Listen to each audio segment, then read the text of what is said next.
Thanks, Kevin, and thank you everybody for being here today.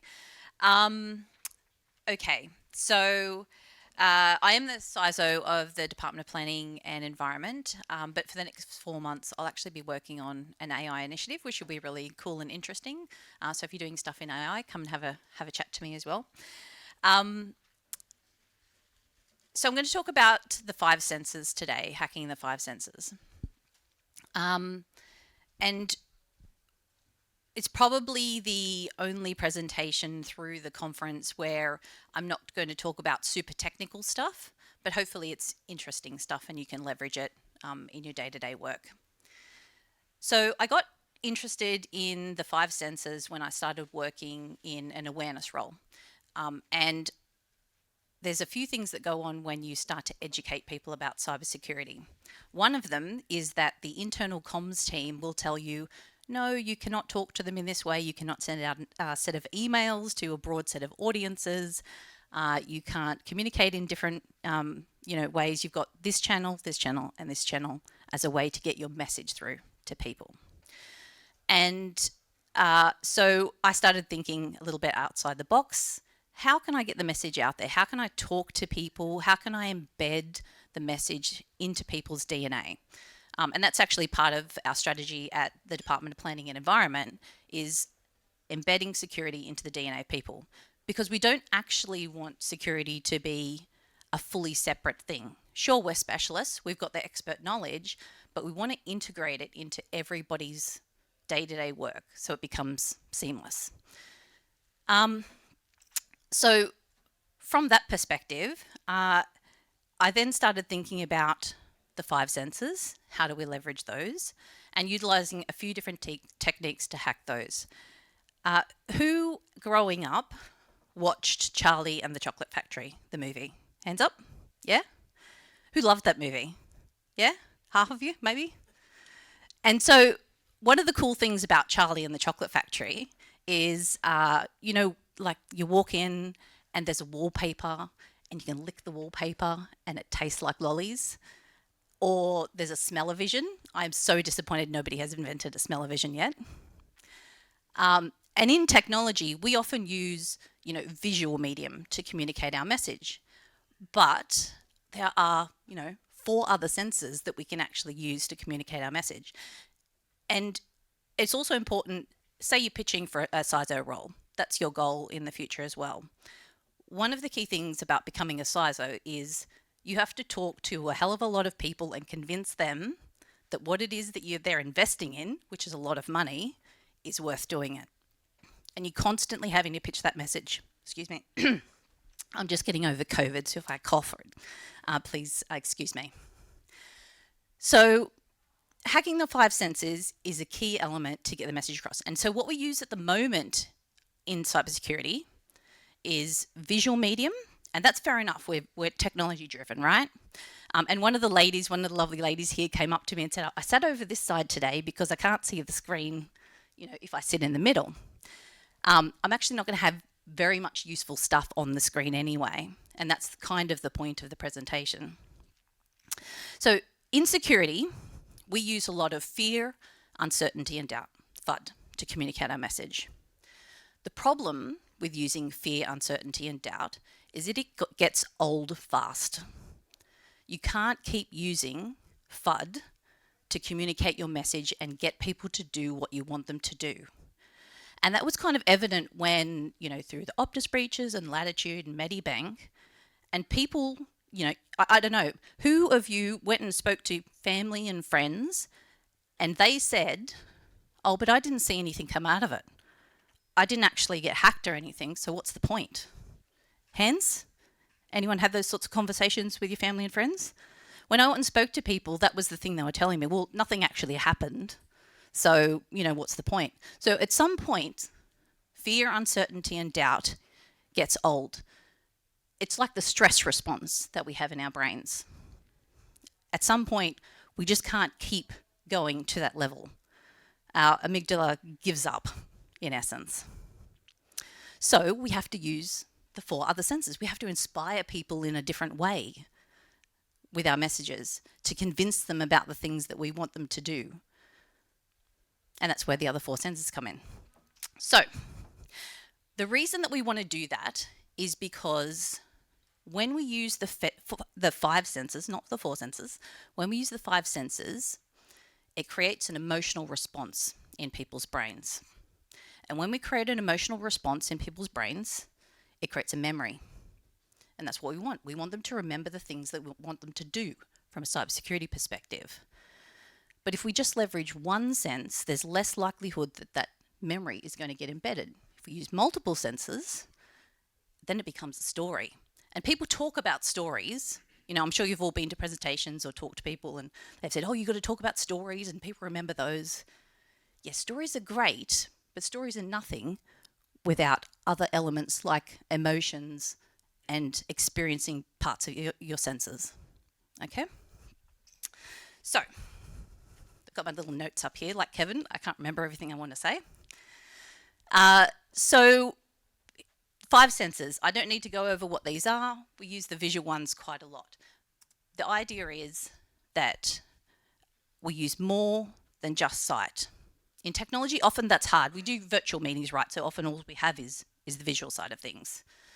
But we actually want to use and leverage other senses to create those core memories. Okay, so you can see here, I'm glad Kevin said that some things are, chaos in this, because you can see my chaotic little setup over here. And in my chaotic little setup, I've got an experiment. Can I have someone from the audience to come up and help me? Volunteer? Yes, go on up. So, one of the key senses is smell. I have a sexy scientific coat for you to put on. Thank you. Because, what is an experiment without a coat? We have a scientific thing. We have, sorry, got to keep my thing up as well. From my garage, we have a ice cream bucket, which is very all professional as well. And so inside the bucket, though, is something that we want to use. So the first one, if I pull it out, is something called geosmin. Does anyone know what geosmin is? No? Or what it goes into? So I'll reveal that at the end. So can you take the geosmin, and I just want you to take a pipette, I got the scientific language right, and a very small amount, like 0.2 of a mil, and pop it in here for me. And so the really interesting thing about smell is that we can smell about 10,000 different smells. And some smells really appeal to us, and other smells do not. Fantastic. Beautiful. Now the next item that I have is floral ozone. Now when I went out and decided to do this experiment, I did not realize that these things cost like $100 each for this tiny little things. So I'm hoping this works. Like all good demos, it probably won't. So floral ozone is another component of what we've got. Yep, for that one. Yep, that's good. Very scientific. That's awesome. A little bit of this, a little bit of that. Now the next one that we'll put in, we've got 3 of what's called terpenes. Okay, so all I want is just like a little drop of each of the terpenes. Okay, so I think that one's alpha pinene, this one's myrcene, and this one's terpenol. I went to a website that sold products of the marijuana persuasion to get some of these. I didn't realize it at the time. I was just browsing through. And then we've got, what was that? And then we've got eucalyptus oil and cedarwood. Now I just want like a little drop, one little drop of each, teeniest little drops of those, okay? So we're almost done. We'll give this a little stir, little swish around. So the interesting thing about smells while we're doing this little experiment is that certain smells generate certain feelings inside of people. Okay, here we're getting to the core message. So the smell of laundry, for example, creates this a sense of safety for people. Jasmine is alertness, and lemon, sort of those citrusy type smells, are concentration. And so when you use these smells in conjunction with things that you're doing, you can help embed certain memories. And so a really good example, okay, so let me go back a little bit. What are the best smells in the world is the question. Can anybody sort of want to yell out and name a couple of the best smells? Popcorn. Who doesn't love popcorn? You don't love popcorn. 1 out of I don't know how many people here. All right, how's it going? Looking good. Okay, excellent. And if you give it a little smell, what does it smell like to you? A lot. Hold on. Smells kind of naturally fruity, it's very hard. It's a lot. It's a lot. There's a lot there. So, because you've got the eucalyptus and cedarwood and things like that. So, what we were trying to make with our little scientific experiment, thank you so much for participating, was petrichor. And petrichor is the smell of rain, or, after rain. The smell that and you can come up and have a smell of it later if you like, or we can pass it around. But do you reckon it smells like rain, or just not really? It smells more like a forest. Yeah, it smells a bit like rain, yeah. Not a smell expert, I'm sorry. But Great demo.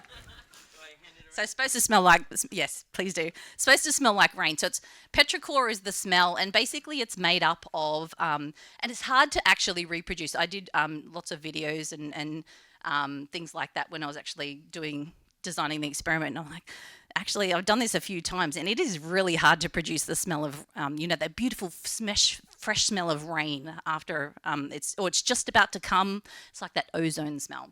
So that's what petrichor is, and it's made up of things like ozone and rotting leaves and things like that actually make up the smell. So back to our what are the best smells in the world? Popcorn is definitely one of those ones. Any other guesses about what the best smells in the world are? Coffee. Coffee is definitely on the list as well. There's 2 or 3 more. Any more guesses? What's that? Whiskey? Whiskey was not on the list, but that may be one smell for you.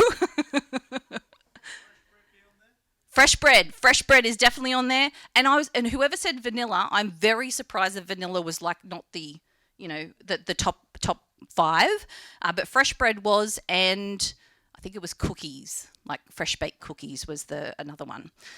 So the point of this one is that you can use smells as well. Now, a little tip for you from experience. Do not go into a meeting room and light up candles, smelly candles, because of these up on the roof. The building management does not like it when the water comes out of those things because the smoke goes up, the water comes down. So definitely don't do that in corporate environments, but think about smell and how you can incorporate that. So an example is we were doing an event, and this was back in 2017, and I thought, who doesn't love popcorn? And I thought, you know what? And people get popcorn and they'll come to our event and they'll, answer some cybersecurity questions, and we'll have a lot of fun and all that sort of thing. And then we'll take the popcorn and they'll go back to their desk and they'll sit down, and the person next to them will say, where did you get that popcorn? And they will say, I just went to a cybersecurity event. They start talking about it. This is what I did. And they gave me free popcorn and I got lollies and it was so awesome. And then that person will get up and they will go get some popcorn, and everybody in the office will get popcorn, and we'll all talk about cybersecurity. Be fantastic. What I didn't realise, though, when I did this, and it's a fantastic strategy. Most people love popcorn. And the smell of it is so invasive, it's a fantastic tool to use. Now, what I didn't realise at the time, which just made it even better from a strategy perspective, is that popcorn not only smells when people take up a little, box and take it back to their desks, it also goes through the air conditioning vents. So we have 27 levels of people running around going, where do I get the popcorn from? Because they don't know, because it just came through the vent. And so that was a great strategy. I am so disappointed in my brain that it didn't think about the air conditioning vents beforehand, and I could actually claim the knowledge of doing that on purpose. But that wasn't the case. So, smell is a fantastic tool to use. Like I said, safety, alertness, concentration. You can go look it up. Think about the thing that you're doing, the message that you're giving, and align it to the smell. And try and design or hack your events or your messages that way. Okay, now, next one, touch. So, the best things about, I love museums, I love history and architecture and all that sort of thing. The best thing about museums is going in and seeing them and looking at all that history. But the worst thing about going in is you cannot touch things. I hate it when you can't go to museums and you can't touch stuff. Now, they have been doing great designs of, these interactive displays and things like that for museums lately. Like, mostly it's for kids, but we just go in anyway. Lego, all that sort of thing. Touch is a very powerful thing. I would say, though, just don't go around touching people too much in the corporate environment, because people don't generally like that. So last night, because you can't go out and touch the things in museums, last night I broke into the Australian Museum and I stole one of their artefacts. Not really. So I made this on the weekend just special for you. So this here is, it's kind of, if you look at, I'll pass it around, it'll be another thing we pass around. So you look at the bottom, it's 3000 BC, 2800 BC, 2500 BC, 1800 BC, and 600 BC. This is the Sumerian language, which is now extinct, but we have gotten some of our language from it. And it shows how over time, and then up the sides it'll say what the thing is. Do you want to grab this and pass it around? And so it'll say over time, how the language changed. Now, the awesome thing about they used to design these tablets. They didn't quite look like that. They were generally looking like that. But they used to design these tablets, and on the tablets, they would document things. They went from walls to tablets, right? And what happened was, when they had these tablets, back in that time, not a lot of people knew how to read and write. So they'd have them in markets, okay, these interesting tablets. And most of the stuff, as I was doing this research, most of the stuff that people do on these tablets is very ordinary stuff. I was kind of expecting amazing stories and all this type of thing. Most of it is 5 pigs for Ahmed, or 10, geese, blah, blah, blah. It's all very rather bit disappointing, really. Now, with those tablets, because a lot of people couldn't read and write at the time, archaeologists have discovered that there's tablets with just gibberish on them. And what they think happened was, in the markets, when travellers came and brought things at the markets, they would just sell fake tablets because nobody could read what it said anyway. So there's real ones and there's fake ones. And hence, this is the dad joke you can all take away. I give you the first cybercrime on tablets. Yes, I know. Okay, so touch is a really powerful thing.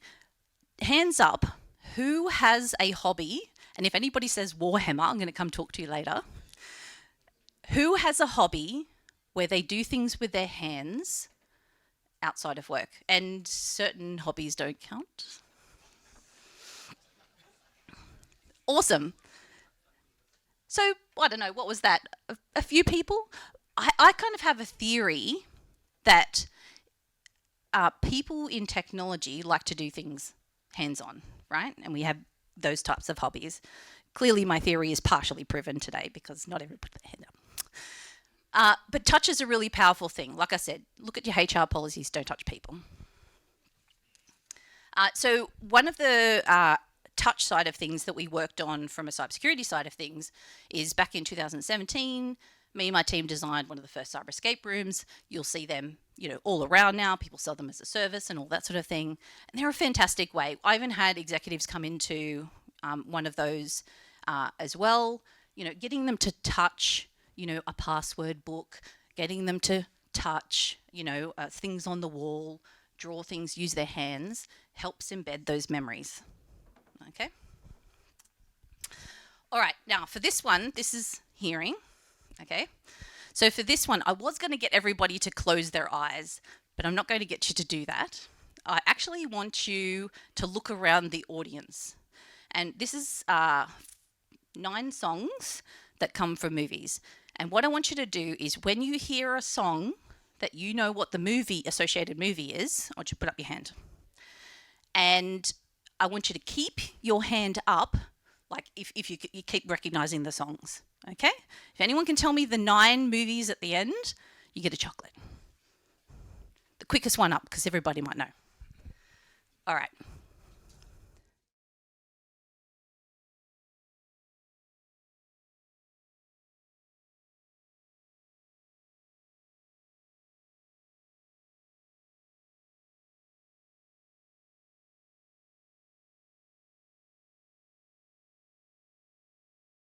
So I'm standing next to the lady down here, and I've caught her on a phone, who put her hand up for, what movie was it? The Breakfast Club.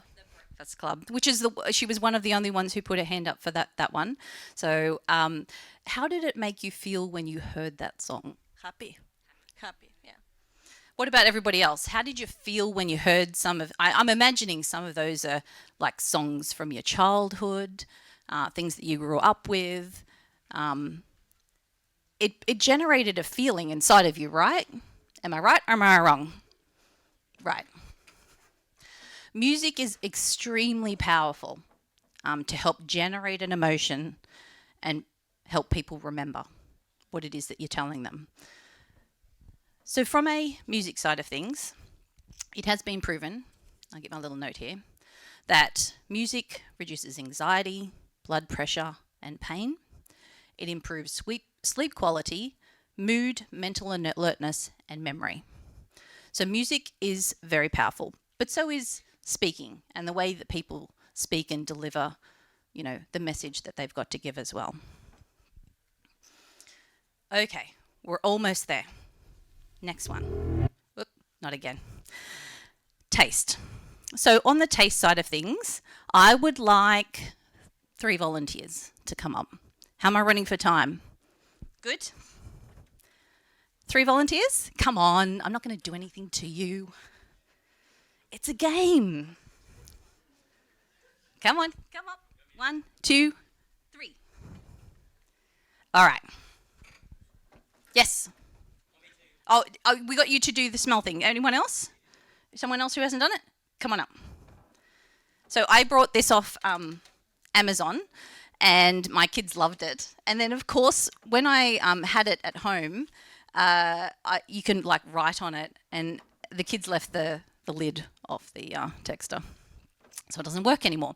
Okay, lovely. We have our 3 participants. Your name is? Danielle. Alzani. Harry.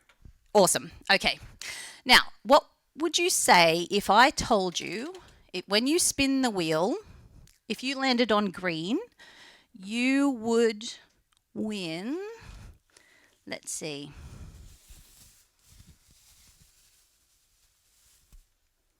a Brussels sprout. Would you like that? No. But it's so good for you. It increases your memory and alertness. Sports people use it to train with. Students perform better if they eat better, right? And this is kind of where some of our thinking goes a little bit AWOL, because what if I said, if you land on red, you get a big chocolate bar. Yes? Yum. We'll go for that. So I'm not going to leave them hanging. I actually are going to get them to spin the wheel and see what they can win, because I do have prizes. I promise you I will not give you Brussels sprouts. So spin the wheel, and let's see. If you land on purple, you get the big chocolate bar. If you land on anything else, it's a little one.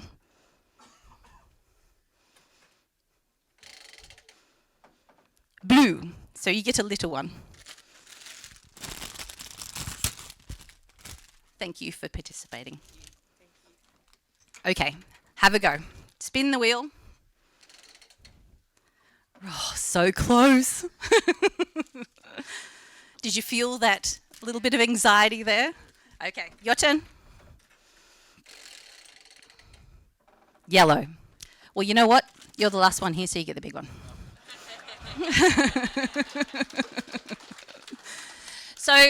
So this thing here, we actually had it at, we had a big one on a stand, and you can buy them off eBay and Amazon and things like that. So at an event, we had that, and what we did is we used it as a gatekeeping technique. So what you had to do is on each of the little triangles, there was a question about cybersecurity.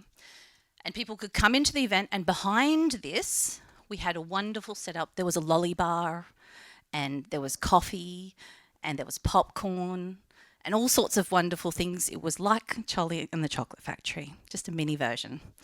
And people were drooling, but they couldn't get in until they answered a question. And so the idea behind that is, again, Brussels sprouts don't work, but appealing to people's, what they like, appealing to their memories. Some people find certain foods something that they grew up with and they just love, and it creates an emotion inside of them. But also, we're achieving our goal of embedding things in people's DNA. We're gatekeeping and saying, hey, you need to do something, learn something before you get something. And that's one of the techniques that you can use. Okay. So, the message is we want them to feel so they remember. What we don't want to do is constantly use what's on, your left-hand side, over on the other side. So the items on the left-hand side are all negative type emotions, but they still motivate people. They still drive people, right? We use a lot of FUD inside cybersecurity. And I said at the start, it gets old fast. It won't sustain us as an industry talking about FUD all the time, okay?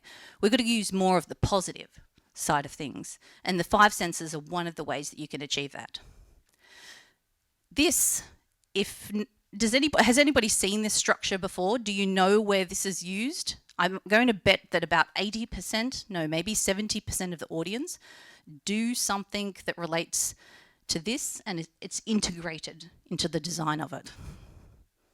No? Can anybody have a guess? Gaming? Yeah? This is the design of a game. These are how games are designed. To reward you, to motivate you, to keep you going in a whole range of different ways. It's also how social media is designed. So if you have a think about it, right? Social influence and relatedness. Who am I connected to and how many people? Ownership and possession. I've got X many followers. Imagine in social media if we hid those statistics from people. Do you think it'd work as well? No. Would you play games if you didn't get, the little prizes and badges and the achievement to the next level? No, you're not motivated to do that. So you can use these same techniques to hack the 5 senses, to hack people's brains, their DNA, and embed security in it. These are really powerful. There's a great book, it's called Something Gamification by a guy named Yukai Chao. And he goes through this. And you'll see those elements in multiple... If you ever look up an article about motivation, they'll talk about something in there. But these particular ones are actually in this gamification book. And he talks about the game design and how you embed each of these elements. And based on how many of these you have in there or what it is that people are achieving defines how good the game is, okay? So one of the things I would just probably leave you with is when I first started talking about this, I talked about gamification. Executives do not like talking about gamification. They're somehow offended by it. It's sure, it's gamification, but it's a method of influencing and motivating people. So if you're ever talking to an executive about it, that's my tip, is don't tell them that's gamification. So, anyone disturbed slightly by the images in today's session? Interested? Intrigued? All created by AI? All created in Midjourney, except the tablet image from the museum.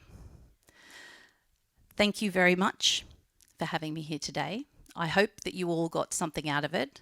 I'm leaving you with the message, hack the 5 senses. There's more to things than just visual. When you're talking to executives, don't just use FUD. Thank you. Thank you, Bianca. So we've got a bit of time for question and answer. So I'll kick it off only because I'll abuse my power. What's your favorite motivation? Because exactly right. Trauma. Oh, sorry, FUD doesn't work because trauma. FUD does work, right? So FUD works to a degree and up to a point. That's right. Yep. So I always go trauma without consequence. It wears off very quickly, and that's why FUD, wears off very very quickly. So what's your favorite? What is your favorite sort of combination of what you talked about to use, in how you present? Because today's presentation was fantastic, right? Because it's so textural in the way that you present it. So what's your favorite? So when I present or when I'm designing something, a way to educate people, I try to incorporate as many of those as possible. Obviously, music is awesome because people relate so well to music. Does anyone not like music? Hands up. Hates music. Tell me if you loathe it. No? You, with the hat on. Not many people then. The vast majority, shall we say, like music.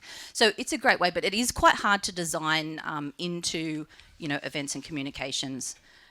So you kind of have to think quite hard about that one. Smell is another really hard one to actually incorporate. But a great study, multiple studies have found, for example, there's supermarkets that are using smell in aisles to motivate you to buy things. And when there's a positive smell, you're 20% more motivated to buy something. So they're definitely, marketing companies are using this, right? And you wonder why supermarkets have in-house bakeries. Yes. Yep. Beautiful bread smell. It's one of the top 5. Wonderful. Questions, anyone? Hey, sorry, I'm behind the poll here. I was just wondering if you've done any kind of looking into social psychology and kind of the motivators of influence and how they're used and how they tie into kind of hacking the senses. So case example, salespeople use a lot of particular tactics in the social psychology space, but they're not necessarily there throwing out some of these the sense tactics, I guess. So I was wondering if you've looked into anything in that side of the space. Yeah, and so there's a really great course. So it's what the techniques they're using mainly is negotiation and influence. And so they are using some of the techniques that I had up on screen in terms of, sometimes they'll use the missing out type of technique. All your friends are doing it over in corporate, ABC organization type of thing.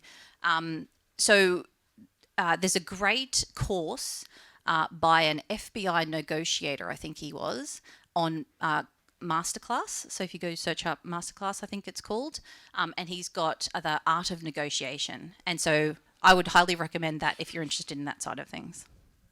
Thank you. Wonderful. All right, cool. Look, thank you so much. Oh, one more question. Here we go. I can speak loudly, but if you like. Okay, so the reason why we use FUD is because it's so successful. Yep. I was listening to a broadcast about Pentridge Jail, and the guards would bash up anyone who came into H Division, which was known as Hell Division, because they found that that was the way they could control the inmates, and there weren't enough guards per inmate. So you can say, oh yeah, we should use positive emotion, but people are ruled by negative emotion much more than positive. So how do we get around that? Supposedly humans have 100 negative thoughts per day compared with one positive thought, and so we're ruled by the flight motivation. We can be controlled much better with being worried, and that's what worked really well over COVID. Yeah.